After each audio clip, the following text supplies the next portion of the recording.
Played before in Antwerp. We played, but it was 19,000 at a game, which was quite a number for a hockey game. En route to winning the city's first World Championship in 1939, the Trail Smoke Eaters crushed their opponents in the tournament, outscoring the opposition 42-1 over 8 games. We never actually lost the game in the playoffs. The score was 42 goals for us and 1 against us.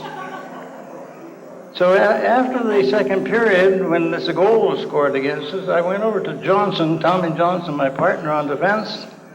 I said, "Tommy, that was a hell of a good goal you got." He says, "It wasn't me, it was you." Anyway, I helped him get his house over there next to me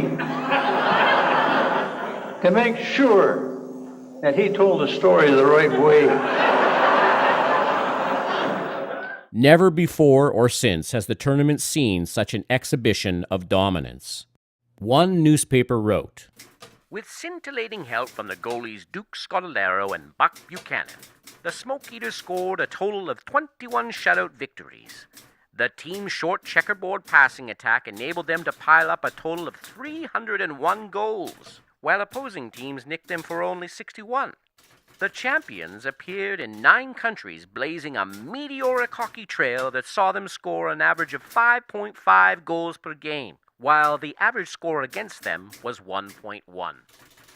About the checkerboard play where they get a penalty. They'd get 3 men done. They'd get it over to one side of the rink, and they'd flip the puck back and forth and go around in circles and whatnot. And they'd get the other teams to try to come and get the puck off them. Then the defenseman on this side would sneak up and they'd yell and they'd pass the puck across, and he'd get an open chance to go right into the net. Now they started that at a hockey practice, and from that Albert Piper picked it up and he incorporated it with it. It was a real good thing. Some people said it only works once. I said, if it works once at the right time, that's what counts. It was on January 27, 1939, in Basel, Switzerland, that the Trail Smoke Eaters defeated the U.S. team 4-0. This earned them their very first World Cup. The team returned home local heroes. They were welcomed by a large crowd and a victory parade throughout the town. This would prove to be a most truly memorable historical event that the people of Trail will cherish forever. Ab Crony. Ab joined the Smoke Eaters in 1934. He was made captain in 1935 and also carried out the player coaching duties in 1939 at the World Championships. He was later awarded the Most Valuable Player in the WIHL in 1951. He would also go on to be awarded with the BC Amateur Hockey Association's Outstanding Player Award in 1952. It's well noted that Ab was the longest-serving player in the Smoke Eaters' history. He played for 18 full seasons. Ab was a good stick handler and playmaker there, and I liked handling the puck and playing there. I like center ice rather than the wing and doing that there. I like handling the puck and making the plays too. Oh yeah, I would say Ab was, they were all there, but yes, you always pick out one just a little special. That's my favorite. That was Ab, yeah. Ab Crony. Yeah. Jimmy Morris.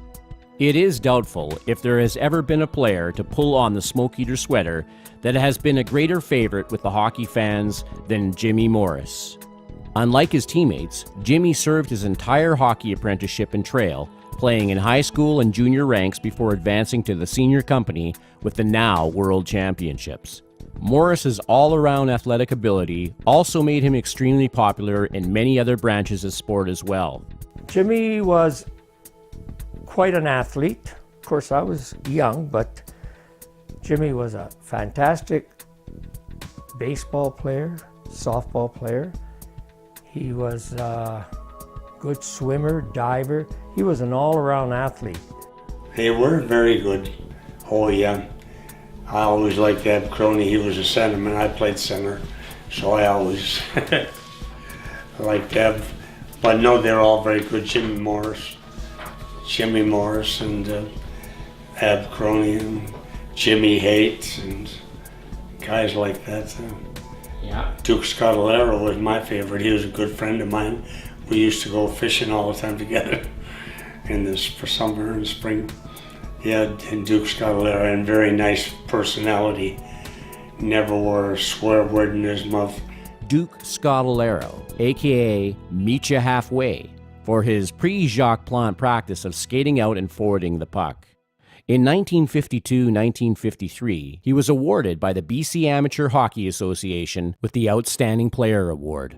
In goal at that time was Duke Scotolero, and never forgotten that he had the old black baseball hat, and he was one of the first ones of the goalies that you literally would see if he stopped it, flip the puck, get the puck and flip it up over the blue line beyond the defenseman's reach. So he was literally getting it out of his own zone in that manner, and I just idolized the guy. I thought he was a spectacular goalie in those days. Was even there the night that Kimberly beat Trail, 12-0 the score was. And the puck was shot by Tank Johnson down towards Duke Scotolero, and the people just roared. He turned around and shot the puck straight in his own net. I'll always remember that. They were give him a big hand, cheer him on. He just turned around straight in the net. Joe Benoit. Joe Benoit joined the Smoke Eaters in 1938 and went on to become one of the top scorers in the West Kootenay League. He was also named the leading scorer in the World Championships. In 1940, he went on to play parts of 5 seasons in the NHL for the Montreal Canadiens. As a matter of fact, we used to have a couple of open-door skating areas where the trail rink is right now. And Ab Crody, Buddy Dame, Joe Benoit, and those guys used to come down on a Sunday and teach us some tricks. Or we'd go up to the pond where the new tank rooms is up on the hill there. We'd walk all the way from Lookout Street up there and just to be about frozen when you got there. Johnny McCready. A native of Winnipeg, McCready is the only player in hockey history to have his name engraved in the Memorial Cup, Allen Cup, Stanley Cup, and Championship Dumont Trophy that was emblematic of world amateur supremacy. After playing for the Trail Smoke Eaters in 1939, he went on to play for the Toronto Maple Leafs between 1941 and 1945. In 1985, he was inducted into the Manitoba Hockey Hall of Fame. World Championships were described by Tarasov, the head Russian coach, as the best hockey team he had ever seen. And he patterned his hockey team after the 39s. Ladies and gentlemen, I am privileged to speak to you on behalf of the 1939 Smoke Eaters and to thank you for the Hall of Fame induction and also for tonight's banquet. Do you agree with me on that one?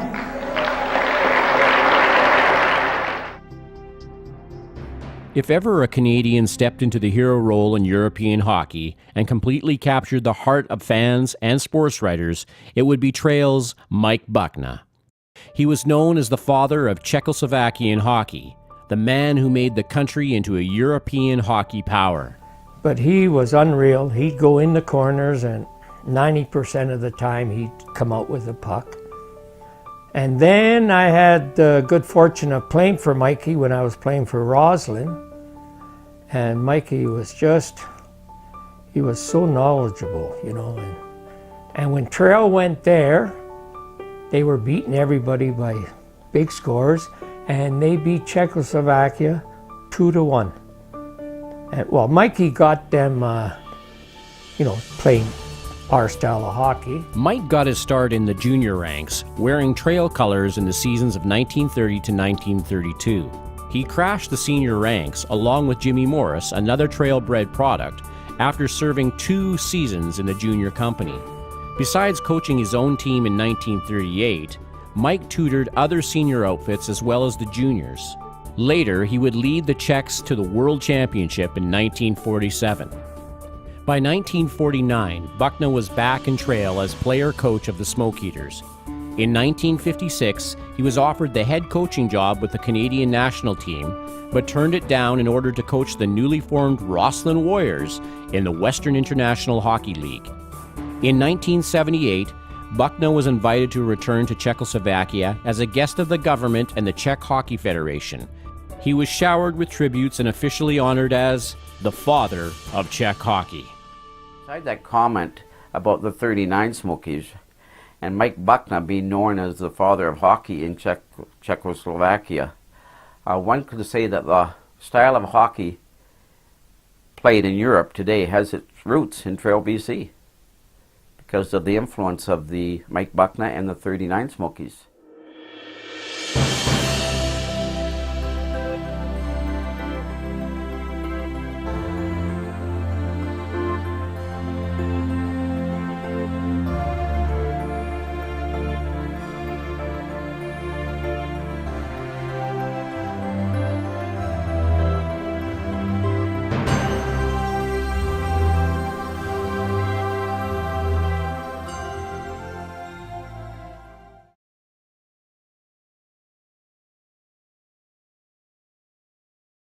The Smoke Eaters' double victory, winning the Allen Cup and World Championships, put Trail on the world hockey stage. Unfortunately, like the generation before, the outbreak of the war in Europe cast a doubtful shadow on what looked to be the dawn of a new era in the on-ice prosperity.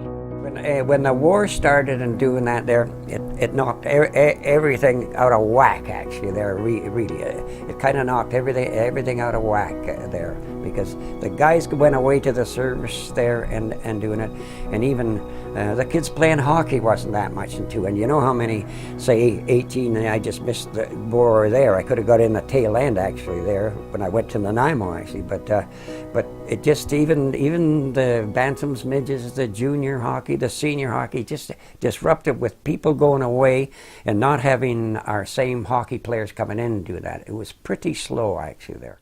Although senior hockey was suspended, the Trail Juniors continued playing. In 1944, the Trail Junior Smoke Eaters would make hockey history.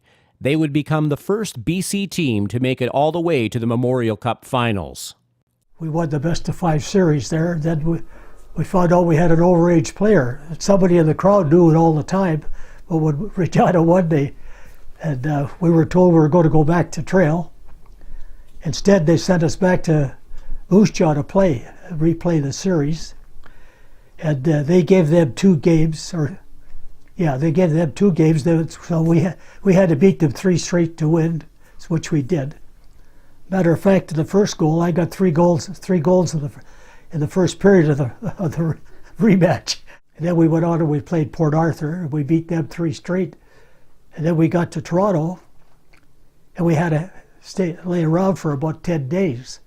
I think we only practiced once or twice in all that time. What made the accomplishment even sweeter was that on the way to squaring off against the Oshawa Generals, the Junior Smoke Eaters became the only team in the history of Canada hockey to win the Western Canadian Finals twice in the same year. In those days, you had to win the West Kootenay, East Kootenay, Coast, or Okanagan, Coast. Now you won the BC. Now you got to meet the Alberta champion. You beat the Alberta champion. Then you met Saskatchewan, and that's who they met, Regina. And then they had to throw up the 3 games that they won, and they had to come back and play in Moose Jaw. So now they're away about 3 weeks a month. Yeah. Okay, and these are all kids out of Trail. Now they play Port Arthur, and they beat Port Arthur. Now they go to Toronto, and for 2 weeks they did nothing. They're waiting for them. See, he didn't tell you that.